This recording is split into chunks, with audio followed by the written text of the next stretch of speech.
Good evening. Wow, this is cool. The last time I tried to go live on my YouTube, I got a message that I couldn't. I didn't have enough followers or something.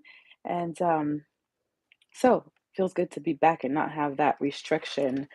Ah, looks like a lot of you will see this later. Nobody is on now, but um, you know, I was inspired to talk about this, so I want to do it while it's fresh, and we can continue the discussion in the chats. So, people who are already on my YouTube page, hi, you know me, Nicole Lawson. If this is your first time here, I'm Nicolyboo, Nicole Lawson. I am a singer, a background actor, and an entrepreneur. I have a family run business called In Lawson and Associates LLC, and we have products, we have services, and the heart of everything that I do is to be able to inspire and empower people to. To create the life that they envision, that they desire, and that you absolutely deserve. So I think it's important that you monetize your life, and I teach my children the same thing. Um, Life is supposed to be enjoyed. You need to travel light and do what you want to do. There is a way to do what you want to do and do what you love. And I truly believe that your natural gifts and abilities, they do make room for you. And that's a little bit of what I'm going to talk about today. It's really important for you to just be yourself and be true to yourself. Always improving, absolutely, but the core of who you are, that doesn't change, and it doesn't need to. So, something happened. I got a text message this afternoon, and I'm looking at it. Actually, no, it was this morning, and I'm looking at it, and I'm like, "This is so funny. I love it." And it just kind of reminded me of how I always feel, and I want to share it with some of you. Sometimes you just got to remind people that I am a blessing. I am the blessing, and be careful how you handle me, because God, the universe can use you as a conduit, and you can get some of that blessing as well. If I'm able to, if for some reason God wants to use you to kind of usher me through a door or open the door for me or make something happen or be a part of whatever's going to undoubtedly happen, or I'm gonna go around you and you're gonna miss out on some things. I have standards, I have rules. For how I will allow people to communicate with me, to treat me in business and life and everything. I've been through, some horrible things in life because of not being strong enough to uphold rules and standards. So I know that I've got a lot to lose, and I know what it looks like when you don't. So I've been labeled, I hear, as difficult. And sometimes people will call you difficult when they know that you are unmessable with. You can't you can't mess with me. You can't. Ooh, I want to say it, but I'm not going to say it because I'm trying to I'm trying to stop cussing. But you can't mess with me. And so people who you can't mess with and you can't push their boundaries and they're uncompromising when it comes to um, their qualities, their virtues, their rules, their lines, and they say no. I love the taste of the word no in my mouth because I know what it does for me.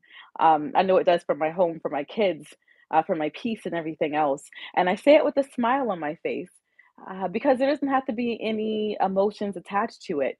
And that can piss people off. It can piss people off. And if a person is in their ego, when you set a boundary, they think that they can close a door on you. They think that they can close the door on you, that they can sabotage you, that they can do something to stop you. And this is where, of course, you can show better than you can tell. But if there's anything to say, it's, baby, I'm a blessing. I am the blessing. You cannot stop anything. There's nothing that you can stop. Either you're going to be used as a tool to usher me through where I'm going, or I'm going to go around you and you are going to miss out. You are going to lose because I won't. I can't lose. I cannot lose. I will not lose. And no matter what is for me is for me. Like it's already been predestined. Every dream, every vision, every goal, it's going to happen. I see it. I focus on it. It was downloaded. It was planted into me. Where from? From the source. So if God gives me a vision, um, and I'm connected to it, who are you to try to close the door? You didn't open it. You didn't give me the vision. So because I don't do things your way, or because you can't have your way with me, uh, you think that you're going to be able to stop something? No, no, no. I'll give you a couple of examples. Recent one. I was performing in a major city in the state of New Jersey. And one of the places that a lot of singers and musicians love to say, yep, I've been there, I've been there. And because it's still kind of fresh, I'm not going to say what the place is. But they do have a hotel and resorts, I think in Florida, that's in the shape of a guitar. So that'll tell you a little. If you know, you know. And there was a disagreement as I was getting ready to check in into my hotel because of the concierge trying to charge me a fee. Well, I'm coming here to perform. I'm coming here to work. I don't pay to work. You pay me to work. So I said, there must be a mistake. Call the manager, because this is their responsibility. They booked me. This is their responsibility. I'm sorry, I can't pay it. And I got into a phone call with a business partner at that time. And I could tell he was a little miffed with me because he wanted me to just go ahead and drop my standard. And to some people, it's not a big deal. But to me, how you do anything is how you do everything. And when I set a precedence, you're going to think that we can keep doing that because I said yes. So I will not say no to anything that I'm not going to say. I'm not going to say yes to anything, excuse me, that I know I don't want to say yes to later on. I'm going to start and finish right if I can, every single time. So no matter what the fee is, and he said to me, and then and a little bit of a back and forth, and him trying to communicate and explain what the situation was, and I'll pay it back to you later. And as if I didn't understand, I said, I'm very well aware of this policy or of what you're trying to do, but my answer is no. And then he said to me, is it that you just don't have the money? I said, yes, yes, I don't have the money. I don't. Not for that. I do not. So I could tell there was some dissonance, and I knew from that moment that, the relationship was soured because I could feel that negative energy and vibration, and that, he probably wasn't gonna call me back to perform. Um, and sometimes you can feel that vibration of, "I'll show you. I bet you'll never work here again." Left it alone. A few weeks later, today, I get a text message from another band that I've never heard of before. Band representative says, "Hey, you ever performed at such and such?" I said, "Yeah, as a matter of fact, I was just there. I can show you some pictures and video." "Okay, you want to come back there again next month? We got a group. They need a new girl. We like you. We'll pay you such and such, more money, and we want you to come in and perform here with us when we come here." Absolutely, absolutely. Now, had I been in a vibration of desperation, um, or not assertive and not knowing my worth and my value and being afraid and thinking, "Man, I should just compromise because what if I could never work with him again?"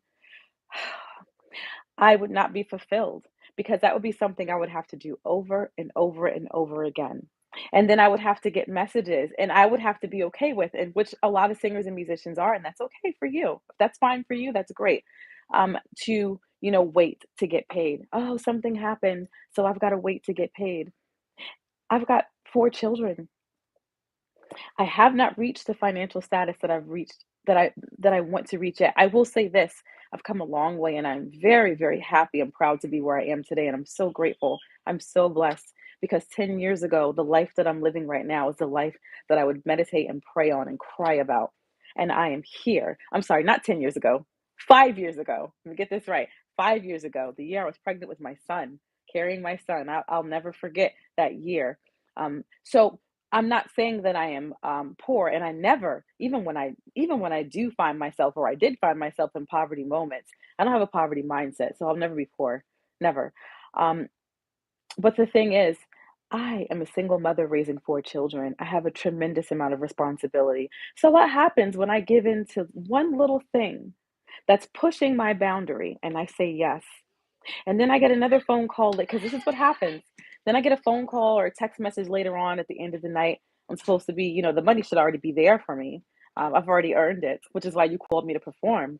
And it's, oh, um, I'm going to have to give you guys a check, a day later, a few days, a week later. I've gone through that. I've gone through that with other bands back in the day. And I thought I had to go through that to pay my dues. That is not where I am today. No, no. This is what happens when you allow people to push boundaries. And so I was assertive without being aggressive. And actually, that happened as well. There was a message that we all got headed to the gig. Um, such and such, something is happening. And so I'm going to have to pay you later.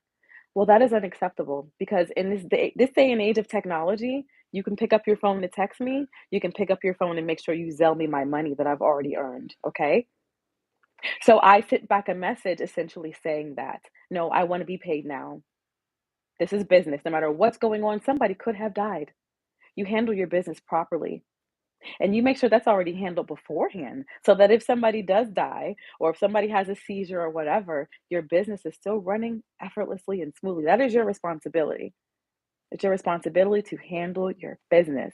So I know that communicating these things, and in the way that I communicated it, which was assertive but not aggressive, and with a smile on my face, there's no reason to fight or argue about these things, but it is always appropriate to talk to people and set your expectations, establish and protect your boundaries. And when you do that with people, um, they think some when you do that with a person who is operating in a, ego or a slightly narcissistic, personality, or someone who had ill intent, who does not operate with the highest level of integrity, that is going to piss them off. It's like oil and water. You're not coming from the same space, so there will not be no grapes you're not gonna mix. It's just not gonna happen. But you have to be confident in the fact that when you do that, no matter what, you are already taken care of. All is well with you. All will be well. So I had to do that, and I understood that in doing that, I might not ever get a call back from this particular company because I know that I pissed him off. As a matter of fact, another musician later on that night came up to me and said that he said, he, complained about this conversation to other musicians, which is also very unprofessional. I know that this really, really, for whatever reason, he just did not like the fact that I said, no, this is how you were going to handle business with me. Um, and I never got a call again. And that's okay because a few weeks later, I did get another call. I got another one.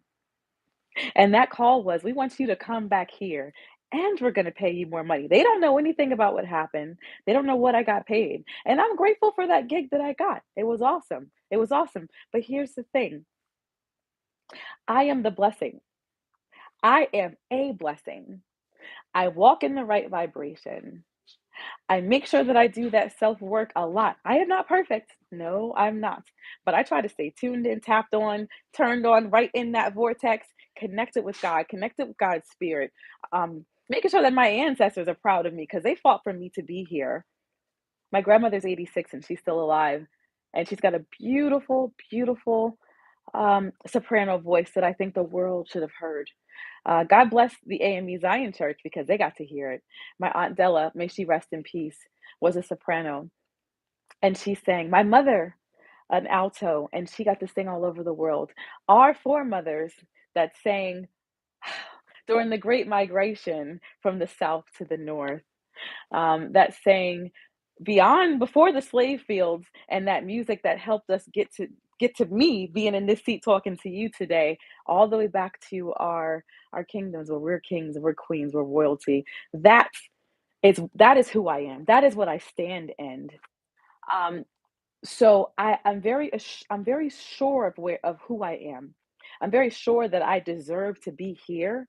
So it's either going to happen with you and you get to be blessed in the process, or it's going to happen without you and you are going to lose every time if you try to come against me in a way or in any way.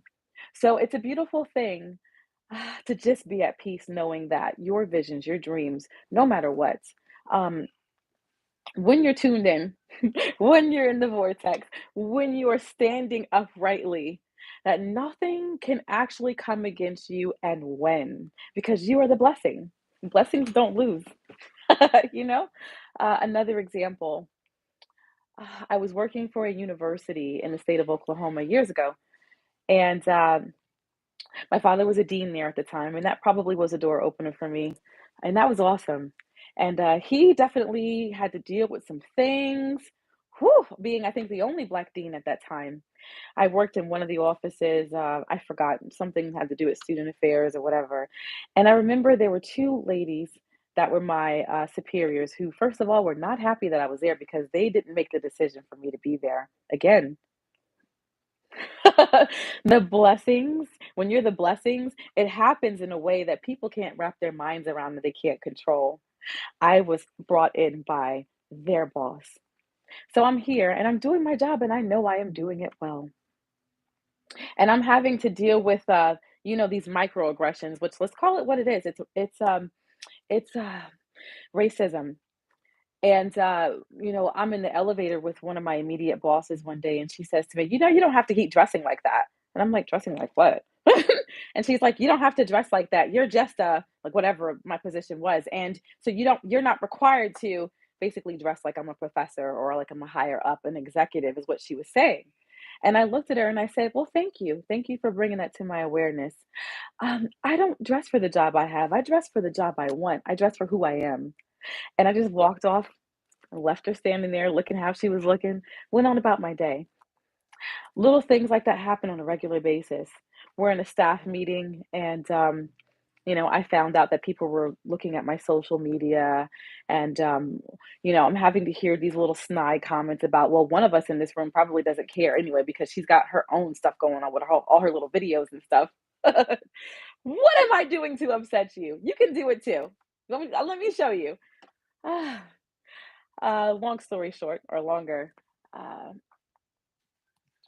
one of them, they found a way to get rid of me and to fire me, and I saw it coming. One of my close friends went into labor unexpectedly. So I called out. I said, I'm going to attend the birth of my goddaughter, and I'm going to be here. And they definitely allowed that to be the thing that let me go. Because it wasn't considered excessive absences, which I don't believe it was, but it is what it is. It's okay. It was all supposed to happen the way it was. And I remember when I was working with them, though, a lot of events that would happen, and when these events would happen, uh, you would, different dignitaries would come in and everything else. Oh, let me go back. I forgot to say something about this university. It was historically not only white, it was historically racist white, a place where blacks were not welcome. So I was still some of the first, and this is in the 2010s, of black professionals in there. You could barely find one black student in there. So that right there probably was a problem for them. So anyway, fast forward. So whenever we had events and state leaders and stuff would come in, I always made sure that I got close to them. I talked with them. I built a connection with them, and they just did not like that. And we had women's empowerment thing, just different things that would happen, through the chapel and through that university. It was a Christian university, Southern Christian. We're gonna leave that right there. Can you guys hear my kids playing? I promise they're okay. Nobody's hurt. My son, my baby boy, just likes to yell. Maybe he'll be a tenor one. So they let me go, and I want to say somewhere close to a year later, I was working with as a consultant. As a matter of fact, after that, I decided, I'm going to start really just kind of doing my own thing. And it worked out. It worked out. It's continued to work out. So I was working with a single mothers organization, and there was a big conference that happens during that time. And I was one of the staff, working and a leader in this conference. And I'm in the hallway kind of greeting people. Hi, how are you doing? And here strolls by the lady who fired me from that university. And if you could see the look on her face, it was golden. And I smiled and I genuinely greeted her. She tried to hug me and nah, we're not gonna fake the funk. And she was like, oh, it's so nice to see you. I'm not gonna lie, so I'm not gonna say the same, but hi, how are you? I'm gonna stay professional and stay in my role. My role right now is to greet all the women coming in and give you all the warmth and love that you came for. So I gave it. How are you? It's a beautiful evening. Welcome. Blah blah. And she starts, how are you doing? I'm doing amazing. I am doing lovely. And to be able to genuinely say that, that's all that needed to be said. You tried to do something to me, but I am the blessing. I am a blessing, and I know this. So there's nothing you can do to sabotage me and to stop the direction that I am always going to go in. I'm always moving forward. And this is when you know that you're operating in that same thing, you can say it and you can be sure that no matter what, that it's going to happen for you. You're going to continue to move forward. And the people who try to be an enemy, they're going to see you in higher positions. They have to. And there's a scripture that talks about that. If you believe in the sacred scriptures of the Bible, and I don't know enough as much as I would like to about other religions, but I would venture to say that other ones talk about that as well. Whatever you put out, you got to get back. That's law. It's a universal law. So it was beautiful that she had to see me in that moment. And also, she had to see me on her TV on a regular basis. I've seen the commercials you've done and everything else. Oh, really? That's awesome. Things that, you guys try to persecute me for when I was working in that office. It's just it's beautiful knowing that no matter what, and I want you to be assured of that as well, that if you sometimes it may seem that you're taking a hit, and you may take a temporary hit up front, but for the long-term good, be unrealistic about your goals. Be if there's anything that you should be, what's the word I wanna use? Unrelenting, uncompromising, difficult about is your boundaries. It's your values. Be difficult with that. Be difficult to screw over. Be difficult to break. Be difficult to be abused and to be hurt in any kind of way. It is worth it. You only get one you. You, your dreams, your goals, your destiny, your finances, your peace, your home, my children, my children's bank accounts, my family business, my children's children, my future child, if God allows me to have another one. Everything. My future husband, if God sees fit. All of that stuff, it's dependent on it. It's dependent on what I am willing to and have the strength to say no to. It is that serious. It's that serious for you as well. I have um, I have other examples, and I'm just sitting here thinking, what do I want to share about that? Or do I want to just let it stay where it is? Ah, one more, one more. I'm getting ready to go to my third airline. I'm getting ready to leave for training soon, and I'm incredibly grateful. I received a lot of offers all summer long, all leading up to now. And every time I felt like, "Ooh, this is the one," then a better one would come. Yeah, like my mind has just been blown for the past couple of months, and I'm going, and I'm so grateful to have the door open up for me to go and train with the number one airline in the world, the largest airline in the world, the airline of first. This like, I cried when I got that offer. But, being a flight attendant, my first and my second airline, whew, nightmare, nightmare. Uh, there were things that were done to me that are unforgivable from both, but mostly from the first. And there were two older ladies who were so mean to me. On one of my last trips working with my first airline, they just tried to emotionally intimidate me. And I don't know why. Some people are just bullies. Some senior mamas are just bullies. And those heifers were. Now, did I respond the best way? No. I was coming out of a pregnancy. Um, I was coming out of a pregnancy loss. Um, and I was not in the best place, emotionally, metaphysically. And I did not have the capability at that time to respond from my highest self. I will say that. But the way that I responded was absolutely provoked. And they used it against me. They set out to destroy me. Um, and they thought that they did. They thought that they did. Um, I went to my second airline, and some things happened there.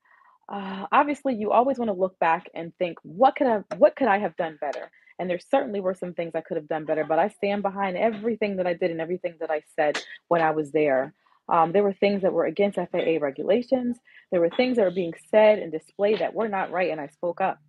And I held my standard, and I was punished as a result of it. But these things needed to happen.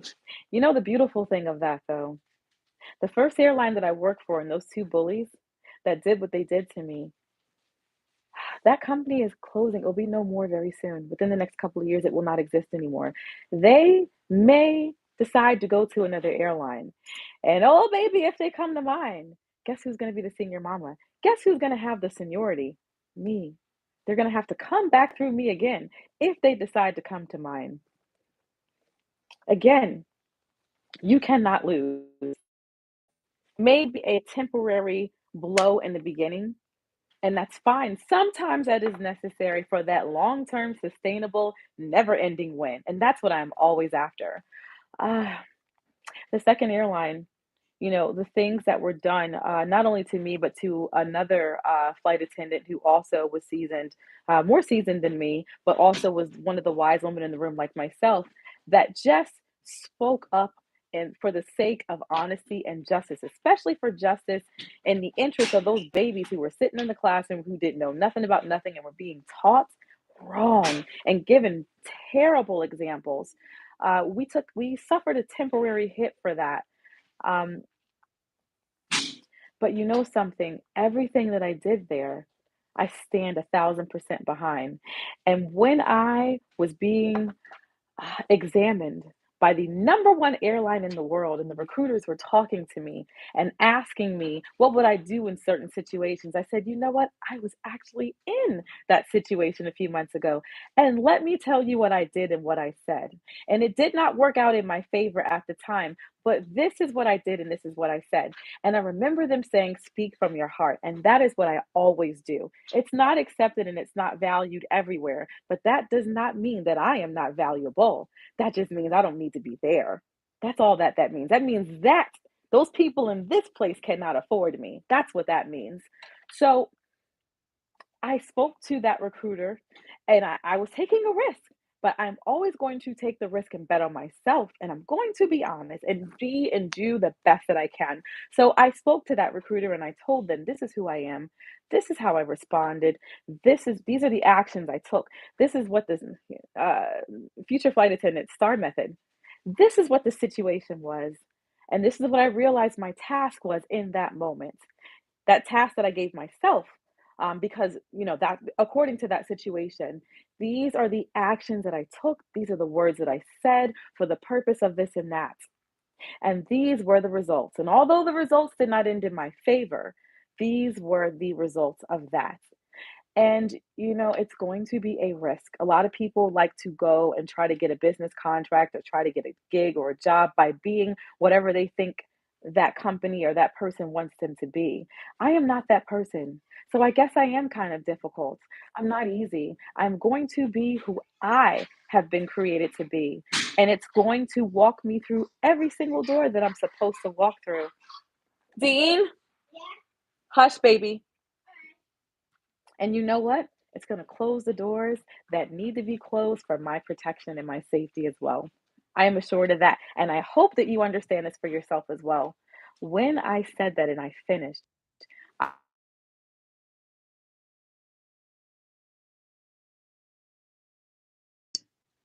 I saw the look in that recruiter's face, and he had this serious look of pride and of this, like, huh, okay, wow. It was, you could see it in his eyes. He was wowed. He was sitting up and paying attention to everything. He never said a word. He wrote his notes, and I didn't see him again for a while. And you never know how these things are going to go because I interviewed for the number two, one of the number two, the other number two actually. There's three, there's big threes, and I interviewed for the other, one of them face to face. And I remember saying more of the same, and she looked at me like, "Who do you think you are?" And I said, "Oh, I know I'm flying home tonight, and it's all good. It's all good. This just is not for me. It's not for me." But when I said that to him, so later on, several hours later, we went through a lot that day, a lot. Um, I got to see that gentleman again. And I don't know if he wanted to have the pride and the pleasure of actually telling me that they wanted me, but he did. And he was so happy to tell me that. And he also shared with me what he felt about what I said. And that was all sometimes you need to have that moment of vindication, and you need to have that moment where it's, I call it a God wink, where it's like the universe is saying, well done, good job. I told you. If you want to say your ancestors, maybe that was my great grandmother looking at me going, I told you, baby. Didn't I tell you? Just wait a minute. Just wait a minute. Keep living. Keep living. Stay, just listen, child. I know you're frustrated, but just do this and it's gonna work out. I needed that. I did. I needed that and I cried. And one of them hugged me and they just gave me tissues because I know who I am. And being this way can make things difficult sometimes. And so you have to be unrelenting and no matter just stay focused on the vision, stare at the vision, stare at the pictures of it, daydream about it, dream in your sleep about it, have lucid dreams about it, write it out, write the script. You have to stay so focused on that. And it costs a lot. Oh my God. It can cost you my own sister. It did. It can cost so much. It can cost relatives that you thought were going to be there for you and friends that you thought would always understand you and support you. Relationships, romantic relationships, it could cost you business deals. It can cost you some money sometimes. It will cost, but it is worth it to pay the cost. It's worth it because the long-term wins and the wealth that you will develop from staying in your lane, being who you were created to be, focusing on always improving you and being a better version of you, and being honest, being true and honest to yourself, having your boundaries and your values and your standards and not compromising them. You cannot lose. You cannot lose. And if anybody thinks that they got a win from you at that time, smile and let them have it. Let them have it because it's temporary.